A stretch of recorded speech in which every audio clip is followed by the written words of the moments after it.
헌신하면은요, 제가 이 헌신을 하면서 가장 힘들었던 것은 뭐냐면은 이게 어떻게 하는지 몰랐어요. 내가 하나님께 내 자신을 드린다 하는 내용이거든요, 헌신이. 그런데 어떻게 해야 내가 하나님께 내 자신을 드리는 건지 제가 잘 이해를 하지 못했습니다. 그래서 처음에 하나님의 말씀에 이렇게 열심히 순종하는 것이 이게 헌신이구나, 그렇게 생각했어요. 제가 교회에 들어와서 이것도 순종하고 저것도 순종하고 열심히 순종해 나갔습니다. 그런데 나중에 한참 하다 보니까 성경이 말하는 헌신은 그게 아니더라고요.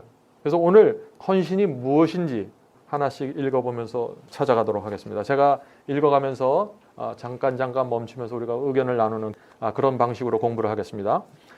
하나님의 허락은 너희가 전심으로 나를 찾고 찾으면 나를 만나리라 라고 하셨다. 자, 여기서 하나님을 찾는데 전심으로 찾으라는 거예요. 전심. 제가 했던 실수는 이거예요. 전심으로 찾지 않았어요, 제가. 이 전심으로 찾는다는 것이 그러면 어떤 경험인가? 이제 계속해서 내려갑니다. 온 마음을 반드시 하나님께 바쳐야 하나니.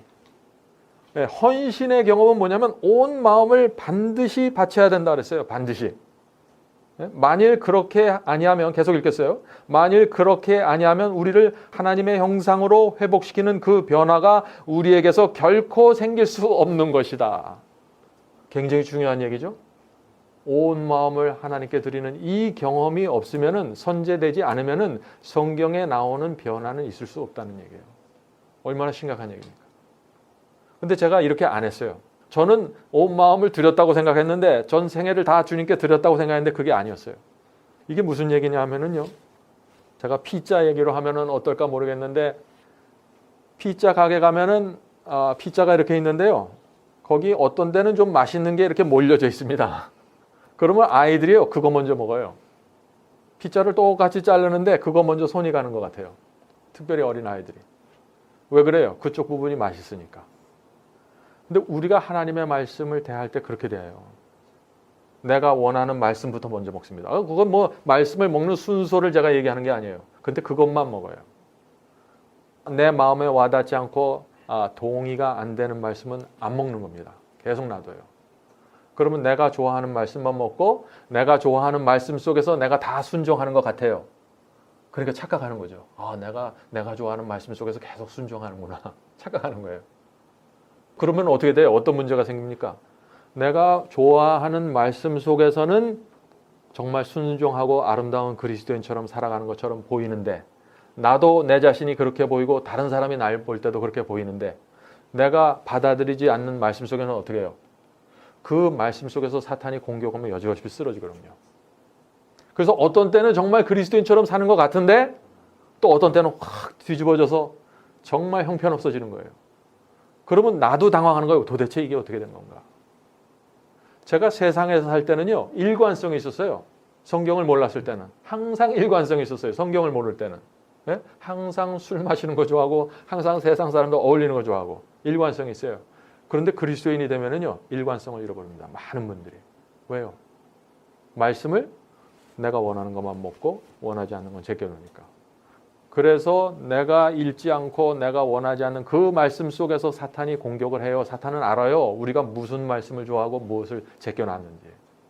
그래서 그 부분에서 문제가 생기면 여지없이 쓰러져. 그래서 우리 가족이나 우리 친구들이나 우리 교우들이 나를 잘 이해를 못하는 거예요.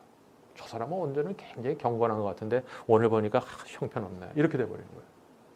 일관성, 영적인 일관성을 잃어버리는 거예요. 굉장히 중요합니다. 그래서 온 마음을 하나님께 드려야 된다 하는 것은 이 말씀을 받는 그 태도를 얘기하는 것입니다. 자, 그런데 이 말씀을 이렇게 부분적으로 받아들이면은 또 무슨 문제가 생기는가? 변화가 안 된다 그러잖아요, 지금? 왜 변화가 안 되는가? 이 변화는 우리 스스로 하는 게 아니잖아요. 예수님께서 우리 속에 들어와서 심장을 바꿔주셔야 됩니다. 심장 수술이 이루어져야 돼요. 전에 내가 좋아하던 것을 싫어하는, 지금 내 마음은 저걸 좋아해요. 그런데 그리스도 예수의 마음을 받으라 그랬잖아요. 그 예수의 마음을 받으면은 어떻게 돼요? 그때 내가 좋아하던 것이 싫어지게 되는 것입니다. 그래서 너희 가운데 이 마음을 받으라 하는, 이 마음을 품으라, 이는 곧 그리스도 예수의 마음이 해서 이 그리스도의 마음을 받는 경험을 해야 심장 수술이 이루어져서 우리의 사고방식과 의도와 목적이 달라지게 되는 것입니다. 근데 제가 여기서 또 실수했어요, 제가. 왜냐하면 심장 수술이 이루어지지 않고 심장이 바뀌어지는 이 의도와 목적과 내 삶의 방향이 바뀌어지지 않고 제가 말씀을 보면서 이것도 순종해야겠네. 이것도 해야지. 이걸 해야지 내가 구원받지. 이걸 안 하면 내가 지옥 가지. 그래서 남들이 볼 땐 열심히 하는 거예요. 제가 열심히 했어요. 그런데 내 속에 이루어지는 이 경험이 없는 상태에서 내 노력이 앞장서서 가는 거예요. 계속. 그러면 어떻게 돼요? 내가 세상을 좋아하는데 싫어하는 척하게 돼요. 왜? 좋아하는 문제가 생기잖아요. 네? 성경하고 안 맞잖아요. 그래서 나도 모르게 위선을 하게 됩니다. 그리스도인의 경험은 뭐냐? 내가 싫어해서 싫은 거예요. 내 마음이 그걸 싫어해서 안 하는 거예요. 죄가 마음속에 좋은데, 돈과 세상이 마음속에 좋은데 싫은 척 하는 게 아니라는 얘기예요. 그렇게 되면 어떻게 돼요? 내 스스로도 딜레마에 빠집니다. 좌절하게 돼요. 왜냐하면 다른 사람들은 모르지만 나는 알거든요. 내가 지금 무슨 의도와 무슨 동기를 갖고 이 말씀에 순종하는지. 그래서 우리가 순결한 그리스도의 생애라는 것은 뭐냐? 이것은 마음의 중심에서 나오는 의도와 동기와 목적대로 살아가는 거예요. 그래서 그것이 열매예요. 내가 노력해서 하는 게 내 마음과 다른 어떤 것을 내가 노력해서 만들어내는 것이 아니니까 말이죠. 네? 계속해서 읽겠습니다. 이게 굉장히 중요한 얘기죠. 이런 회복시키는 변화가 우리에게서 결코 생길 수 없다 하는 얘기예요. 계속해서 읽겠습니다. 세 번째 줄.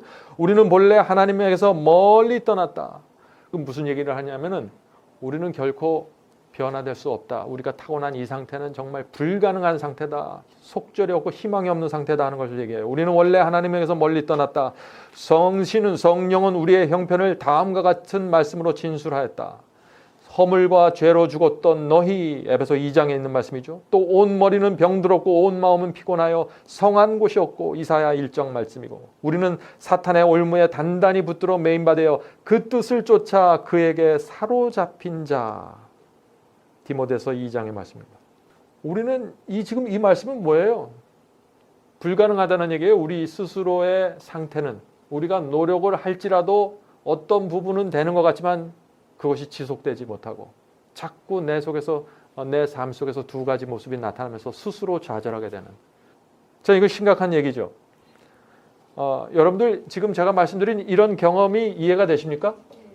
예, 저는 제 마음에 너무나 와닿는 얘기예요. 이 얘기가 지금. 우리가 말씀을 읽으면서요. 이거 말씀 참 은혜롭다. 거기서 끝나지 말고요. 이 경험이 내 속에서 지금 어디까지 왔는가? 지금 이 말씀과 내 삶과 내 마음이 지금 어느 면에 있어서 차이가 있고 문제가 있는가? 그것을 살펴야 됩니다. 그래야 우리가 기도할 때 그 부분을 놓고 주님께 매달릴 수 있는 거예요. 제가 그렇게 하지 못했어요. 처음에. 이 어떻게 하는 건지 몰랐어요. 성경을 어떻게 읽는 건지. 옛날에 학교 다닐 때 뭐 역사 공부하고 수학 공부하던 그런 식의 접근은 안 되는 거예요. 이게 성경은. 계속해서 읽겠습니다. 하나님께서 우리를 고쳐주시고 놓이게 하시기를 원하신다. 하나님께서 이게 소원이에요. 하나님의 소원은 우리가 이 죄로부터 고쳐주시고 죄로부터 풀려나게 되는 것이 하나님의 소원이에요. 하나님의 소원도 그것이고 우리도 사실 그걸 원해요. 그런데 왜 안 될까요? 이게 하나님도 원하고 우리도 원해요. 사실은. 그런데 왜 안 될까요? 어떻게 하는지 방법을 잘 모르고, 또 하나는 우리가 마음은 원하지만은 우리 육체 속에서 올라오는 정욕과 본성 자체가 우리를 잡아당기는 힘이 너무나 강력하기 때문에 자꾸 거기 쓰러지는 것이죠. 그래서 그런 문제를 어떻게 해결해야 되는지 우리 모임을 통해서 그런 문제를 좀 앞으로 자주 살펴보려고 합니다. 그러나 그렇게 하면은 전적인 변화, 즉 우리의 온 성질의 갱신이 요구되는 거로 우리는 우리 자신을 온전히 하나님께 바쳐야 한다. 이 말이 좀 번역이 참 어렵게 돼 있죠. 근데 우리가 우리 자신을 다 드리지 않으면은 그런 성경이 말하는 하나님께서 원하는 변화가 이루어지지 않을 거다 하는 그런 내용이죠. 자, 그 다음에 나오는 이 얘기가 참 많은 사람들이 오해할 수 있고 좀 방향이 빗나갈 수 있는 그런 말씀입니다. 한번 읽어볼까요? 자신으로 더불어 싸우는 싸움은 일찍이 싸운 싸움 중 가장 큰 싸움이다. 내 자신과 싸워야죠. 사도 바울이 내 자신을 쳐서 복종시키라 그랬으니까 싸워야 됩니다. 모든 것을 하나님의 뜻에 복종시키며 자신을 바치는 일은 고투이다. 이 고투는 막 고군분투한다는 얘기죠. 엄청난 노력이 필요하다는 얘기죠.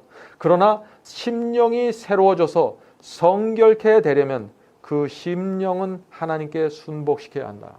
자, 이 경험이 제가 가장 오해했던 경험이 이거예요. 제가 교회를 안 다니다가 나이가 들어서 이제 교회로 오니까 어떻게 돼요? 그 마음은 순수하니까 무슨 말씀이 있으면 내 자신을 사도 바울이 날마다 우리 자신을 부인해야 된다. 매일 부인해야지. 또 고투해야 된다. 열심히 투쟁해야 된다. 투쟁해야지. 그래서 했어요, 실제로. 내 자신의 최선을 다해서 했습니다. 그런데 그게 어떤 때는 되고 어떤 때는 잘 안 되는 것 같아, 이게. 그래서 이게 도대체 무슨 문제인가? 이를 악물고 두 손을 불끈 쥐고 나는 끝까지 해낸다. 제가 또 결심하면 잘하 그럼요. 예? 내가 저거 하면 결심하면 의지력이 있는, 예? 그렇게 내 의지를 갖고 무엇을 하고 무엇을 안 하고 우리의 선택의 중요성을 많이 강조하잖아요. 그래서 딱 내가 판단하고 합리적으로 판단해서 내가 잘 판단해야지. 내 의지로 무엇을 결정해야지. 근데 그게 굉장히 중요한 개념이고 중요한 믿음인데요.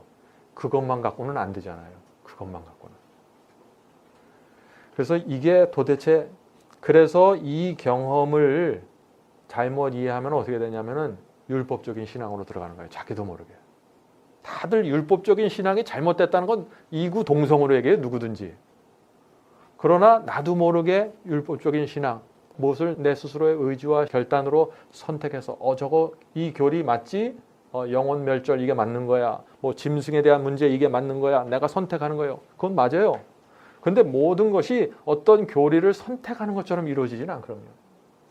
왜냐하면 그것은 내 마음속에서 이루어지는 겁니다. 그래서 이게 내 마음이 주님께 드려지지 않은 상태에서 선택하기 시작하면 어떤 문제가 생기냐. 그게 바로 율법적인 신앙으로 빠져나가는 첫 번째 단계가 되는 것입니다. 우리 온 마음이 주 앞에 드려지지 않은 상태에서 내가 선택하기 시작하면 어떻게 되는가. 참 마음의 딜레마가 가면 갈수록 생깁니다. 그래서 뭐 그런 것들이 단 한순간에 이루어지는 경험 같지는 않아요. 나는 내 마음을 다 드렸다고 생각했는데 알고 보니까 그게 아니고, 나는 정말 하나님을 사랑하는 줄 알았더니 알고 보니까 그게 아니었고, 그래서 이런 몇 단계의 내가 내 스스로의 진정한 형편을 아는 그런 경험이 우리 생애 속에 필요한 것입니다. 그래서 우리가 어떤 교리를 무슨 세미나에 가서 전체를 이해하면 바로 하늘 가는 게 아니잖아요. 어떤 교리와 말씀을 이해하면 그다음부터는 그게 내 경험 속으로 이루어져야 되는데 그게 일평생 걸려요. 네? 그래서 하나님께서 어떤 때는 우리에게 고난을 허락하시는 것입니다. 고난을 통과하지 않으면 그게 뭔지를 몰라요. 그게 뭔지 몰라요. 어쩔 수 없어요. 어떤 때는 가난에 빠져봐야 그것을 이해할 수 있어요. 어떤 때는 돈을 많이 벌어봤다가 잔뜩 교만해지고 사람들한테 온갖 망신을 당해봐야 그게 뭔지를 알아요. 그래서 하나님께서 우리에게 그런 여러 가지 경험들을 허락해 주실 수밖에 없다. 우리가 우리 자녀들을 키울 때 그 어려운 경험들 줄 때 얼마나 힘듭니까? 우리에게 고난이 올 때 우리에게 고난을 허락하시는 하나님의 마음은 우리보다 훨씬 더 어려운 거예요. 그래서 이 하나님께 우리가 우리 자신을 바치고 특별히 내 자신을 주님께 드리기 위해서 투쟁하고 노력하고 또 의지의 결단을 해야 된다. 이것이 도대체 어떤 경험인지 지금 이 5장에서는요. 굉장히 그런 것을 많이 강조합니다. 어떤 경험인지 이거를. 요한복음 17장 3절의 이 말씀이 저는 굉장히 이 문제에 있어서 아주 키가 된다고 생각합니다. 요한복음 17장 3절입니다. 그 말씀 있죠. 영생은 곧 유일하신 참 하나님과 그의 보내신 자 예수 그리스도를 아는 것입니다. 예수 그리스도를 내가 안다고 생각했는데요. 많이 알지 못하면 그 수준 안에서 그냥 끝쳐버려요. 그래서 예수님을 정말 깊이 알아야 됩니다. 자녀들을 길러보면 그렇잖아요. 그 아이가 7살, 8살 때 저를 아는 거하고 20살 때 지금 저를 아는 거하고 지금 다 커서 30살이 넘어서 이 아버지, 어머니를 아는 건 전혀 다른 차원. 7살, 8살 때는 어떻게 해요? 그때도 순종 잘해요. 제 말 잘 들어요. 근데 제가 무서워서 들어요. 안 들으면 때리니까 내가. 벌 주고 아빠가. 근데 그때는 그 아빠의 처벌이 어떻게 느껴집니까? 전부 고난이에요. 처벌이고 형벌이에요. 근데 자라면서 이 아이가 인생을 살아보면서 아, 그때 아빠가 그렇게 안 해줬으면 내가 큰일 날 뻔했구나. 이렇게 깨닫잖아요. 우리 그리스도인의 경험 중에서도 그런 것들이 필요하다는 거예요. 그런 것들이 우리가 갖지 않으면은 말씀을 읽어도 이게 무슨 말인지 몰라요. 나는 최선을 다해서 읽었고 마음을 활짝 열고 읽었지만은 이게 무슨 뜻인지 몰라요. 그래서 하나님께서 인도하실 때 우리가 너무 조급해하지 않으시는 게 또 중요합니다. 너무 안달하지 마세요. 왜 나는 이 경험이 없을까? 경험 주세요. 여러분이 원하면은 반드시 주세요. 자, 계속해서 읽겠습니다. 하나님의 정부는 사탄이 주장하는 바와 같이 맹목적 굴종이나 무리한 제재 위에 세워진 것이 아니다. 사탄은 주장해요. 하나님께서 어떻게 해요? 맹목적으로 순종하기를 원한다고. 순종 안 하면 처벌하고 순종하면 벌 주고 지옥 가고 강압적으로 우리를 끌어가고. 그게 사탄의 주장이에요. 근데 하나님께서는 그렇게 하지 않으세요. 여러분들도 여러분들 자녀 그렇게 안 하잖아요. 예? 근데 제가 이 말씀을 이번에 5장을 읽어보면서 육신의 아버지 어머니도 이렇게 하지 않는데 왜 우리가 하나님을 그렇게 생각하나? 왜 하나님께서는 우리에게 뭐 강압적으로 무엇을 요구하고 강압적으로 무엇을 끌고 가는 그런 것처럼 우리가 자꾸 착각하나? 자, 계속 읽어보죠. 하나님의 정부는 이지와 이성과 양심에 호소한다. 하나님께서는 우리의 이성과 양심에 호소해요. 양심. 네? 우리 자녀 교육도 이렇게 해야 되지 않아요? 우리 아이들이 좀 커면은 그 양심에 호소해야 됩니다. 근데 저는 좀 논리적인 사람이라 우리 자녀를 키우면서 제가 잘못한 거예요. 제가 아버지가 될 준비가 안 된 상태에서 아버지가 돼버렸어요. 그러니까 아이하고 만나면은 논리적으로 따지는 거예요. 너 이래서 이런 거야. 그래서 넌 저 구석에 가야 돼. 이렇게 되는 거예요. 그러면 아이들은 아무 말도 못하고 내 논리에 당하는 거예요. 그럼 무슨 문제인가? 양심의 호소를 받지 못하기 때문에 이 아이가 마음에 응어리만 자꾸 생기는 거예요. 논리적으로는 아빠의 논리가 맞아요. 걔도 동의해요. 그건. 근데 양심의 호소를 받지 못했기 때문에 그 아이가 깊이 뉘우치고 그것을 고쳐야겠다 하는 마음을 갖지 못하는 것입니다. 하나님께서도 우리를 그렇게 인도하시길 원한다는 거예요. 우리의 양심 깊은 곳에서 하나님의 음성을 듣길 원하고 하나님의 논리만 듣는 게 아니에요. 예언 해석을 이렇게 하니까 이렇게 돼야 돼. 이 논리만 받아들이는 게 아니라 하나님께서 우리를 양심 속에서 말씀하시는 그것을 우리가 이해하고 받아들여야 된다. 그래서 계속해서 읽어보죠. 오라 우리가 서로 변론하자 함은 조물주께서 그의 만드신 피조물에게 하신 초청이다. 하나님께서 우리하고 디스커션하기 원한다는 거예요. 네? 디스커션. 이게 참 얼마나 감사합니까? 저는 이게 감사해요. 왜냐하면요. 하나님께서 우리 말씀을 통하여 우리하고 디스커션하고 논의하고 토론해 주시는 게 얼마나 감사한 일인지 몰라요. 일방적으로 끌어가 보세요. 하나님을 믿는 사람들이 굉장히 불행해질 것입니다. 예를 들어서 그리스도인의 완전에 대한 문제로 나오죠. 완전에 대한 문제를 일방적으로 끌어가는 거로 이해해버리면요 굉장히 슬퍼져요. 그것은 진리예요. 그러나 하나님께서 우리와 토론하고 변론하고 우리의 양심 속에서 호소하심으로써 우리에게 스텝 바이 스텝으로 우리를 인도해 가시는 과정이 있는 거예요. 그래서 여러분들 너무 안달하지 마시고 마음을 편안히 가지시고 주님께서 우리를 어떻게 인도하시는지 하나님의 최선을 믿으셔야 돼요. 하나님의 최선. 저는 제 삶 속에서 또 우리 사업 속에서 어떤 일이 일어날 때 하나님께서 이걸 최선이라고 생각하시고 이런 상황을 주셨구나 생각하면 제 마음에 평화가 있더라고요. 여러분들 가정에 여러분들 직장에 여러 가지 어려움이 있더라도 이것이 하나님의 최선이다 생각해 보세요. 그러면 거기서 마음의 위로가 생깁니다. 계속해서 읽어보겠습니다. 하나님께서는 당신의 피조물들의 의사를 강제하지 않으신다. 분명하죠? 그는 단 마음과 이성적으로 하지 않는 경배는 받으실 수 없다. 네? 받지 않는 게 아니라 받으실 수가 없어요. 그거는 우리가 정말 자원하는 마음과 또 이성적으로 그것이 받아들여져서 드리는 경배가 아니면 저는 이런 말씀들이 참 좋아요. 여기서 우리가 생각할 것은 하나님께서 우리에게 감정을 통해서 우리의 감정을 자극해갖고 우리를 어떤 곳으로 끌고 가지 않는다는 거예요. 왜냐하면 감정은 순간적이기 때문에. 감정은 순간적이에요. 감정은 그럼 어떻게 생기나? 그럼 그리스도인은 감정이 없이 그냥 이성과 양심 갖고만 살아가냐? 감정은 와요. 어떤 때? 이성과 양심으로 우리가 동의했을 때 그 후에 감정이 따라옵니다. 정말 감사하구나. 정말 감사하구나. 주여 감사합니다. 주께서 저를 어디로 인도하시든지 제가 따라가겠습니다. 감정이 오는 거예요. 근데 감정을 먼저 놓고 그냥 그것만 따라가는 거 아니에요. 나중에 이성과 양심이 언젠가는 따라오겠지. 그게 오늘날 기독교에서 많이 착각하는 문제 아니에요? 그래서 찬미 부를 때도 감정을 띄우려고 하죠. 예? 그렇게 하면 안 되는 거예요. 그건 하나님의 방법이 아니라는 얘기입니다.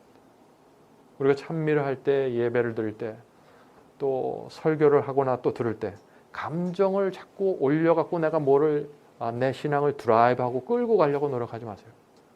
내 이성과 내 양심이 동의하면은 그 감정은 자연스럽게 따라오게 되는 것입니다. 그건 누가 막을 수가 없어요. 그렇게 해서 따라오는 감정은 오래가요. 굉장히 지속적이고. 동의하십니까? 네.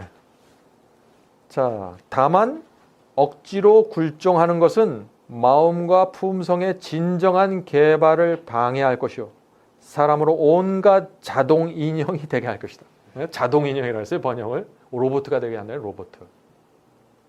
근데 사람들하고 대화하면은 뭐라 그래요, 지금? 차라리 로봇을 날 만들어 주시지 왜 이렇게 나를 자유의지를 줘서 이렇게 나를 고생시킵니까? 그런 얘기 안 들어보셨어요? 저는 들어본 게 아니라 제가 그런 생각을 해봤어요. 네? 아담과 하와를 좀 자동 인형, 로봇으로 만들지. 왜 그 쓸데없이 권리를 주고 선택을 주시고 의지를 줘서 그 사고를 치게 만드나. 지금 그 두 사람 때문에 내가 지금 이렇게 고생하고 있지 않나. 왜 내게 의지를 줘서 내가 뭐 선택할 수 있는 여유를 주셨나. 그런 걸 주시지 않으면은 내가 올바른 일만 하면서 선을 행하면서 살아갈 텐데. 여기에 대한 여러분의 대답은 뭡니까? 왜 하나님께서 우리에게 자유를 주셔서 이렇게 어렵게 만드셨어요? 여러분이 할 수 있는 대답은 뭐예요? 여기서. 그리스도인만 하는 질문이 아니라 저 세상 사람들 많은 경우에 이 질문을 해요. 그거 하나님 잘못 아닌가? 하나님 잘못. 하나님이 이렇게 자유의지 줘서 다 망가뜨려 놓고 이제는 또 뭐 잘못해갖고 지옥불에 보낸다, 천국에 이게 너무 비논리적이 아닌가? 이런 얘기들, 이런 질문들. 하나님께서 만약에 우리를 딱 프로그램해서 저 컴퓨터가 돌아가는 것처럼 정해진 루트만 다닐 수 있는 그 프로그램대로만 움직이면은 우리가 어떻게 될까요? 여러분들 행복하실 것 같아요? 여러분들 자녀가 딱 정해진 프로그램대로만 움직이는 거예요. 네? 그 아이가 태어나면 내가 원하는 대로 딱 세팅을 해놔요. 그리고 그렇게 살아가는 거예요, 평생을. 그러면 얼마나 좋을까요, 부모가? 싸울 일도 없고 뭐 말 안 듣는다고 얼굴 찌푸릴 일도 없고. 어떻게 생각하세요? 부모 자식 간의 관계가 형성이 안 돼요. 하나님께서 인간을 창조하실 때는 토론하고 대화할 상대를 창조하신 거예요. 사랑이라는 거는 거절할 수 있는 자유를 줘야 사랑이 되잖아요. 남녀지간의 사랑이 어때요? 그 여자에게 절대 거절할 수 없는 딱 그렇게 세팅을 해놓으면 그게 사랑이에요. 배반할 수 있는데 배반하지 않는 사랑을 하나님께서 요구하시는 거예요. 순종하지 않을 수 있는데 순종하는 그런 관계를 원하시는 거예요. 그게 참된 관계고 그게 참된 아버지와 아들의 관계잖아요. 절대적으로 나는 순종해야 되고 절대적으로 뭘 해야 되고 나는 전혀 옵션이 없다. 선택권이 없다. 그럼 하나님께서 그런 관계 속에서는 이 하나님은 사랑이시기 때문에 도무지 그런 상대를 놓고선 관계를 형성시킬 수가 없는 거예요. 하나님께서. 사랑의 조건은요. 자유의지입니다. 사랑의 조건은 바닥에 피차 간의 자유의지를 줘서 피차 간에 선택할 수 있는 권리를 준 다음에 시작하는 거예요. 그래야 그게 사랑이고 그래야 그것이 자원하여 드리는 경배가 되는 것이죠. 그래서 우리가 우리 자녀들 그런 의지와 선택을 주면서 우리가 대화를 해야 돼요. 도망가지 못하게 그걸 딱 차단해갖고 대화하고 싶은 충동 많이 느끼죠. 저도 그래요. 그런데 그렇게 되면은 어떻게 되냐? 내 눈앞에선 잘해요. 근데 자기 의지와 자기 결단으로 결정한 선택이 아니기 때문에 아빠, 엄마가 없을 땐 딴짓해요. 그게 무슨 의미가 있어요? 네? 하나님께서는 우리가 혼자 있을 때 하나님을 경배하게 원해요. 우리가 이렇게 여럿이 있을 때 서로 눈치를 보고 서로 예의에 지켜서 무엇을 하는 게 아니라 나 혼자 있을 때 하나님을 바라보고 경배하길 원해요. 그런 사람이 하나님께 온전히 마음을 드린 사람입니다. 자, 계속 읽어보죠. 그는 당신의 창조력의 극치인 사람이 가능한 한 최고 한도까지 발달되기를 원하시는 최고의 축복을 우리 앞에 놓으셨다. 우리가 최고도로 이 세상에 살면서 최고로 높은 그런 수준까지 올라가게 되는 게 하나님이 원하는 거예요. 하나님께서. 우리도 우리 자녀에게 그걸 원하잖아요. 우리가 어떤 자녀를 낳았을 때 그 아이가 가지고 있는 능력 안에서 최고를 발휘하면서 살아가기를 원해요. 하나님께서도 우리에게 그렇다는 거예요. 그래서 최고 한도까지 발달되기를 원하시는 최고의 축복을 우리 앞에 놓으셨다. 지금 우리 집사님들 앞에 최고의 축복이 다 있다는 거예요. 네? 그거를 받고 살아가라는 거예요. 그 최고의 축복이 뭐예요? 그런데 그 최고의 축복이 구체적으로 그것이 지금 여기서 이 문맥상으로 볼 때 그게 바로 변화된 생이에요. 성화예요. 거듭남이에요. 그것을 우리가 받고 우리 마음이 변화돼서 우리 삶 속에 열매를 맺기 시작할 때 그게 최고의 축복이라는 거예요. 아니 왜 우리가 거듭나고 우리가 변화되는데 그게 왜 우리의 축복일까? 그게 우리의 마음에 무슨 기쁨이 될까? 그게 우리 무슨 행복이 될까? 저 뒤에 보이는 저런 멋진 아파트에 들어가야 행복하지.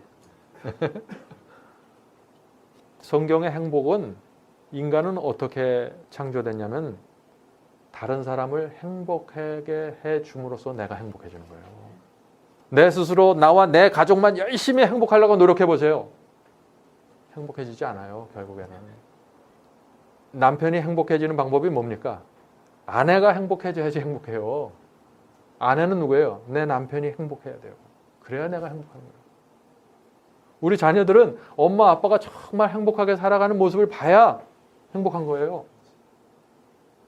우리 부모들은 어때요? 우리 자녀들이 부족하지만 정말 행복하게 살아가는 모습을 볼 때 우리 마음에 기쁨이 있는 거예요.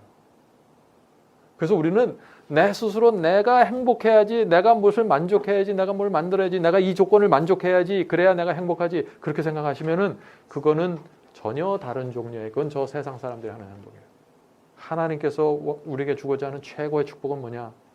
우리 주변에 있는 사람들, 다른 사람을 행복하기 위해서 고민하는 사람들이에요. 그럼 내가 행복해져요. 다른 사람에게 복음을 전하기 위해서 내가 고민하세요. 그럼 여러분들이 성화돼요. 제가 31살에 시골에 가서요. 내가 성화돼야지 하고 무조건 노력했어요. 네? 내가 세상을 버려야지. 그것도 중요해요. 그거 제가 전혀 무시하는 게 아니에요. 그러나 모든 것이 내 구원에 집중되어 있었어요. 내 구원에 집중되어 있으니까 어떤 문제가 생기는 줄 아세요? 가난한 자가 지나가도 쳐다보질 않아요. 제가.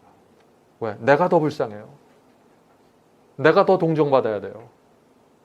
복음을 모르는 사람들 내 주변에 있어도 전혀 그 사람들에 대한 내가 무엇을 해야 될지, 내 의무가 뭔지, 그 사람들 내가 어떻게 대해야 될지 전혀 모르는 거예요. 왜? 내가 구원받아야 돼. 내가 지옥 가지 말아야 돼요. 우리가 무슨 동기로 그리스도를 믿는지 이 헌신은요, 그것이 순결해져야 돼요. 그러면 참된 행복이 우리에게 다가옵니다. 그것이 그렇게 될 때, 그것이 정확하게 이해되고 우리가 정확하게 우리가 가야 될 방향을 이해하면은 그때 참된 행복이 무엇인지 알아요. 행복은 내가 얼마나 많이 갖고 있는가로 결정되지 않습니다. 그건 사실인 것 같아요. 제 친구들이 지금 교회에서 뭐 선교부장도 하고 수석장로 한 친구도 있고, 얼마 전에 제 친구가 수석장로가 됐다 그러더라고요. 미국 어떤 교회에서. 근데 그 친구들이 다 부자예요. 굉장히 좋은 차 타고 다니고 집도 좋아요. 근데 그 친구가 저랑 한번 만나서 얘기를 하는데 자기는 행복하지 않대요. 그래서 난 깜짝 놀랐어요. 아니 교회 수석장로에다가 집도 이렇게 좋고 자동차도 이렇게 멋있고 도대체 나보다 부족한 건 하나도 없어 보이는데 행복하지 않다는 거예요. 저는 행복한데. 예? 근데 왜 행복하지 않다고 얘기하는 줄 아세요? 양심이 불편하대요. 부자들의 고민이 뭔지 아십니까? 양심이 불편한 거예요. 하나님과 교회를 다니고 기도하고 모든 것을 하는데 하나님과 하나 된 경험이 없이 하는 거예요. 근데 그 모든 문제의 원인이 가만히 들어가서 보니까 재물이에요. 그걸 본인이 아는 거예요. 그래서 행복하지 못하다고 고백하는 거예요. 여러분들 혹시 여기 가난하십니까? 가난해서 행복한 줄 아세요? 가난해서 감사하세요. 그분들이 갖고 있는 고민 여러분들 없어요. 반찬을 가지수가 준다. 내가 사는 아파트 평수가 작다. 이건 아무 문제도 아니에요. 그건 우리의 양심을 불편하게 만드는 문제가 아니기 때문에 그래요. 제가 지금까지 살아오면서 가장 저를 힘들게 했던 거는 제 양심이었어요. 제가 갖고 있는 것이 아니었어요. 가만히 생각해 보면. 제가 시골에 그렇게 살 때도 제 마음이 편안하니까 행복하더라고요. 제 마음이 편안하니까. 여러분들 남은 생에는 그렇게 사셔야 돼요. 그 자꾸 쓸데없는 거 생각하지 마시고, 예? 지금 내가 갖고 있는 것에 만족하세요. 불행은 내가 갖고 있는 것에 만족하지 않을 때. 여기서부터 시작되거든요. 내가 붙들고 있지 않은 것을 바라보면서 적어도 있어야 되는데 그렇게 생각하는 거예요. 그때부터 행복하지 않아요. 갈라디아서 자족할 줄 알았어요. 너희가 부자나 가난하나 자족하다. 지금 내가 갖고 있는 것에 만족하고 살라는 거예요. 그게 다른 게 아니에요. 계속 읽겠습니다. 그는 당신의 뜻을 우리 안에서 이루시기 위하여 우리 자신을 당신께 바치기를 청하신다.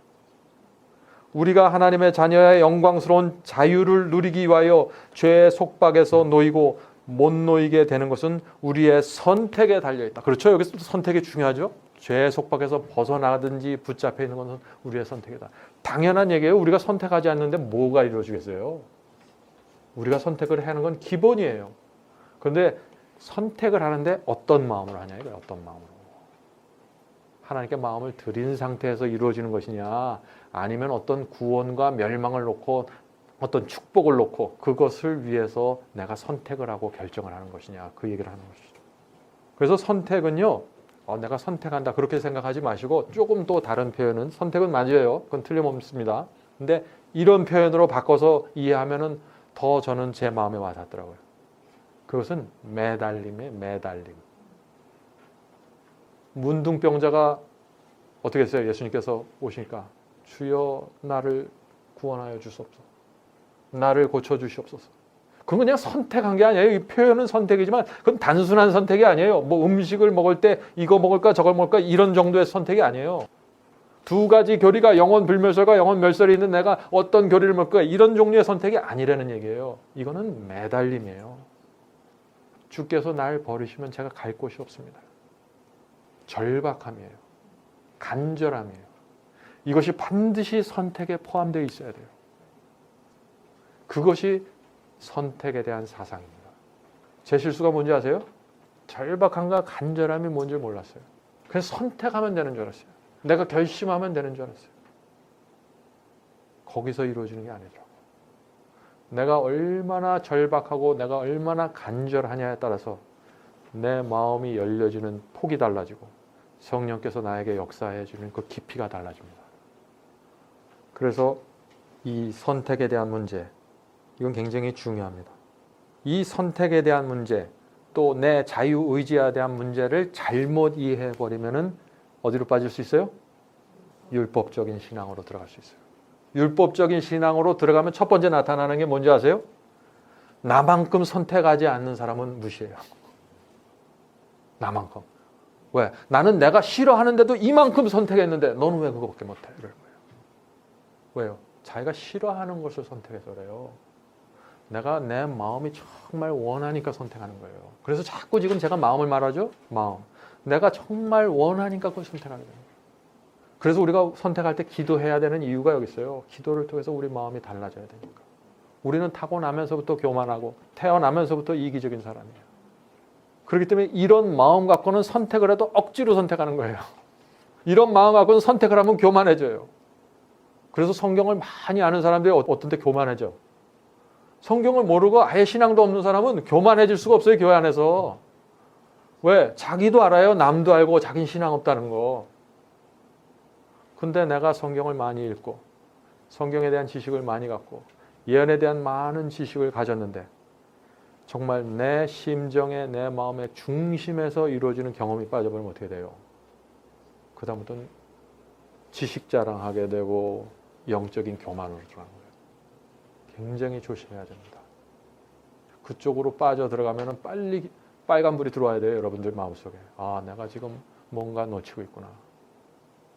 그거는 뭐 한 번 구원의 그런 경험했다고 해서 자동적으로 유지되는 게 아니죠. 오늘날 기독교에서 가르치는 것처럼 뭐 한 번 구원받으면 영원히 간다. 그런 건 없어요, 세상에. 한 번 그런 경험을 했더라도 또다시 그 경험을 잃어버리기 때문에 늘 내 마음을 살피면서 살아가는 게 필요합니다.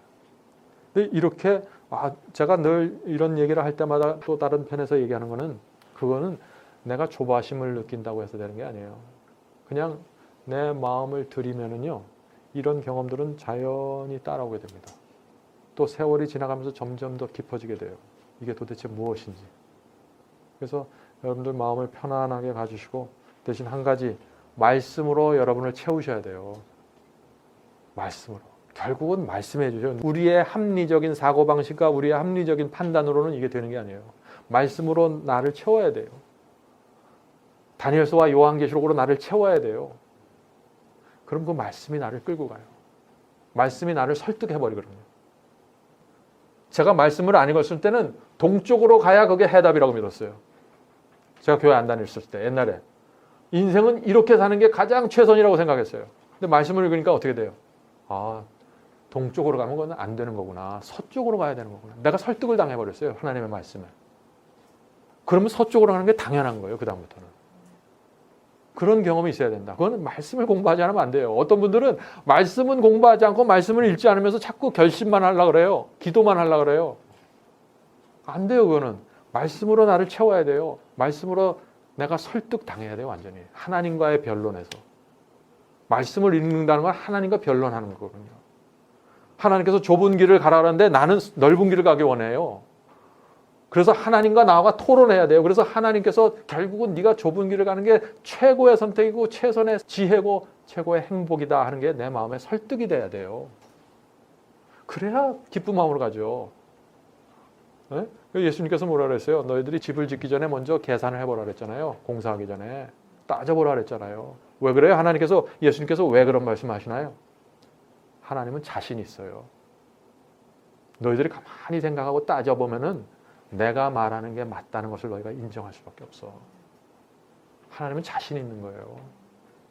하나님께서는 우리에게 따져보길 원해요. 그래서 우리가 마음이 동해서 이것이 가장 지혜이고 이것이 하늘의 지혜이구나. 그래서 나오는 선택을 기다리시는 거예요. 그런 선택은 두 주먹을 줘야만 하는 선택이 아니죠. 네, 그거는 온 마음이 다해서 동하는 선택이에요. 자, 오늘 1페이지만 공부하겠습니다. 너무 자세하게 했죠? 다음부터는 좀 빠르게 하도록 하겠습니다. 여러분들 오늘 질문 있으세요? 질문이 없으면 안 됩니다. 질문. 오늘은 제가 이제 다음 주부터는 교재를 미리 드렸으니까 여기서 이게 도대체 무슨 경험인지 모르겠다.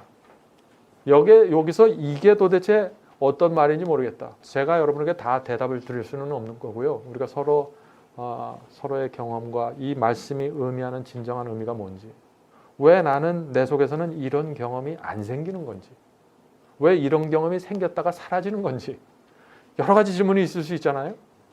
또 성경도 이렇게 접근하면은요, 엄청난 축복을 받아요. 지식은 기본이에요.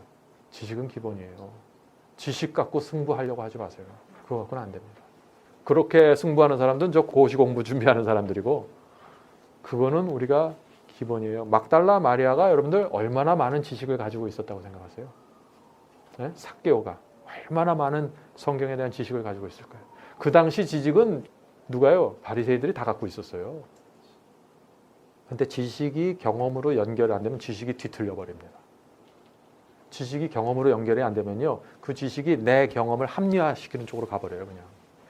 그게 오늘날 다 교회 안에서 이루어지는 일 아니에요? 지식을 알 땐 좋아요. 그런데 내 마음이 그걸 따라가지 않으면 결국은 어떤 식으로 되냐? 이 말씀을 내가 이렇게 해석해야겠구나. 그래서 내 해석이 바꿔져요. 그래서 제가 미국에 있을 때 참 좋아하는 미국 목사님이 계셨는데 그 목사님이 그런 얘기를 하셨어요. 자기가 옛날에 책을 읽으면서 그 옆에다가 깨같이 다 써놨대요. 지금 이 말은 이런 뜻이구나, 이 말은 이런 뜻이구나 다 썼어요 그때. 근데 이 목사님이 목회를 하고 한 오랜 세월이 지나가서 나중에 회개를 하고 거듭남의 경험을 했어요. 네? 그러고 나서 빼서 다시 읽는데 그 10년 전에 5년 전에 썼던 그 말들 보니까 무슨 말이에요? 그 당시에 자기가 갖고 있는 그 세속적인 마음, 그 당시에 자기가 갖고 있던 이기심과 교만을 합리화하기 위해서 다 그걸 다 해석했어요. 자기 마음에 맞춰서. 그래서 진리에 맞춰서 우리의 마음이 따라가지 않잖아요. 결국 이 진리가 내 마음 수준으로 내려오게 됩니다. 내 마음에 맞춰서 재해석하게 돼요. 그것이 오늘날 교회 안에서, 오늘날 많은 개신교회 안에서 이루어지고 있는 일들이에요. 그래서 굉장히 중요합니다. 자, 이제 우리 기도하고 마치도록 하겠습니다. 제가 기도하겠습니다.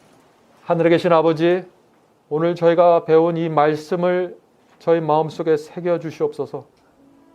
주께 저희의 마음을 드린다는 이 경험이 어떤 것인지 알 수 있도록 도와주시옵소서. 주님, 저희의 마음에 맞춰서 말씀을 변질시키지 않도록 도와주시고 저희 마음속에 늘 주님 안에서 거하는 행복과 만족을 주시옵소서. 주님, 저희가 너무나 부족합니다. 많은 것을 알고 있지만 경험하지 못했습니다.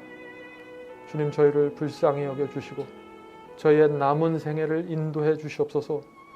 무엇이 주께로 가는 길이고 무엇이 하늘을 향한 길인지 알 수 있도록 도와주시고 그 길을 걸을 수 있도록 도와주시옵소서. 예수님의 이름으로 간절히 기도합니다.